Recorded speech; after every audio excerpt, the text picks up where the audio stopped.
더불어민주당 박안주 수석 대변인입니다. 오후 현안 브리핑을 시작하도록 하겠습니다.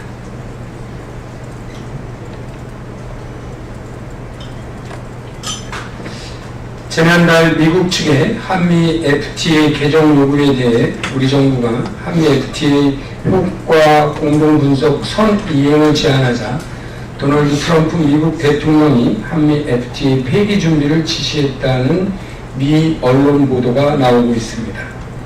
미국 정부의 공식 입장은 아니라고 하지만 우리 정부는 모든 가능성을 열어두고 국익을 지키기 위한 당당하면서도 빈틈없는 선제적 대비책을 마련해야 할 것입니다. 북한의 핵 미사일 도발로 인해 증폭된 국민의 안보 불안이 경제 불안으로 번지지 않도록 만전을 기해야 한다는 점을 강조드립니다. 한미 FTA는 강력한 한미 동맹의 상징이자 양국 간의 경제적 공동 번영을 추구하고 있습니다. 이를 반영하듯 협정문의 첫 문장은 양국의 오랜 그리고 강한 동반자 관계를 인정하고 양국 간의 긴밀한 경제관계를 강화하기를 희망하며 라고 협정의 배경과 목적에 대해 적시하고 있습니다. 한미 FTA 체결 당시 미국 수석 대표였던 웬디 커트러 역시 최근 기고에서 한미 FTA는 강력한 한미 동맹의 경제적 주춧돌이 됐고 두 나라의 기업과 노동자, 시민 모두에게 이익이 됐다고 평가한 바 있습니다. 또한 한미 FTA 협정은 시작부터 발효까지 강산이 한번 변하는 시간이 필요했습니다.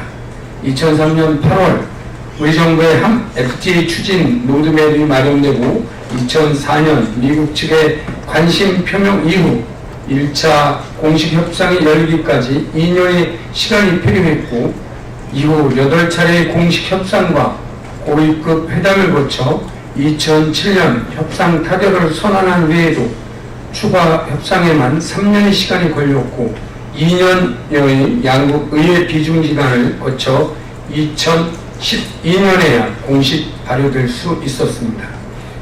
지난했던 협상 과정과 그 과정에서 있었던 국가적 논란으로부터 FTA 협정의 안정성을 확보하기 위해 협정의 변화를 위해서는 의회 동의와 같은 여러 개의 보호장치가 마련되어 있기도 하였습니다. 한미 FTA 개정을 둘러싼 협상은 이제 첫 걸음을 내딛었습니다.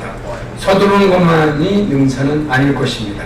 무모한 북핵 핵도발로 한반도의 안보 리스크가 급증하고 있는 상황에서 한미 양국은 더욱 굳건한 동맹의 틀을 과시해야 할 때입니다. 향후 이어진 협상 테이블에서 현재 한미 FTA 냉철한 진단을 바탕으로 양국이 서로 윈윈 할 수 있는 합의점이 도출되길 기대합니다. 오늘 더불어민주당 추미애 대표는 교섭단체 대표연설을 통해 정부는 어떤 경우에도 한반도의 전쟁을 반대하며 대화의 노력을 중단하거나 포기해서는 안 된다면서 북한과 미국의 동시 특사를 파견해 북미 남북 간 투트랙 대화를 추진할 것을 강력히 제안한다는 점을 강조했습니다. 그러자 일부 바른정당 의원들이 이에 대해 반발하며 고성을 지르고 본회의장을 이석하는 행동을 취한 것에 대해 깊은 유감을 표하지 않을 수 없습니다. 바른정당 의원들에게도 되묻고 싶습니다. 한반도가 정녕 전쟁의 소용돌이 속으로 휩쓸리는 것을 바라는 것입니까? 북한 핵실험에 따른 군사훈련과 강력한 외교적 대응은 한반도에서 전쟁은 절대 재발해서는 안 된다는 국민적 공감대로부터 출발하는 것입니다. 강한 제재는 결국 북한을 대화의 장으로 이끄는 수단이지 절대 전쟁을 의미하는 것은 아니냐는 점을 모두가 인식해야 할 것입니다. 이를 방증하듯 오늘 통과된 북한 제6차 핵실험 규탄 결의안 또한 북한이 지속적인 도발 행위를 즉시 중단하고 대화의 길로 나설 것을 주문하고 있습니다. 이번 결의안이 더불어민주당, 국민의당, 그리고 바른정당 등 자유한국당을 제외한 나머지 교섭단체 3당이 합의하에 통과된 만큼 정치권의 한 목소리가 국민의 안보 불안을 최소화하는 지름길임을 강조드립니다.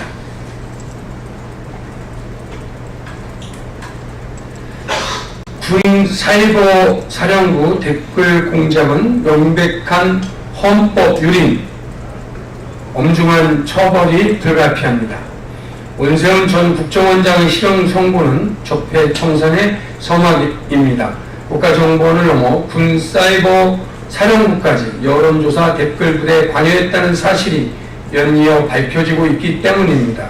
지난 30일 한 사이버 사령부의 고위 관계자는 2012년 대선 당시 댓글 공작 결과를 청와대와 국방장관에게 매일 보고한 사실을 언론을 통해 폭로했습니다.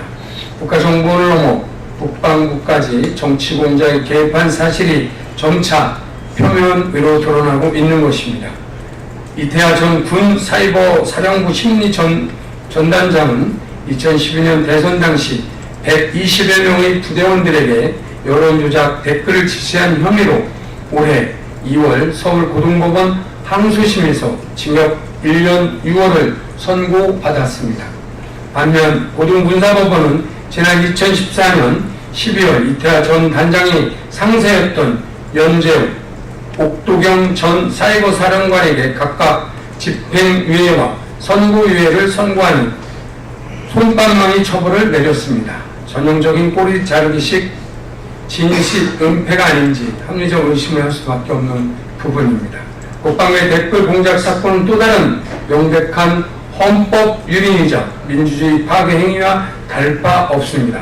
2014년 군 수사 결과는 용두사미로 끝났지만 청와대와 국정원, 군 사이버 사령부가 한몸이었다는 것이 점차 분명해지고 있는 만큼 지휘 고하를 막론한 철저한 재수사가 불가피하다는 점을 강조합니다. 이번 군 사이버 사령부 댓글 공작 사건에 대한 철저하고 단호한 조사는 헌법을 바로 세우고 국가안보를 더욱 견고히 하는 출발점이 될 것입니다. 군 적폐청산을 향한 사법단계의 적극적 자세를 촉구합니다. 이상입니다.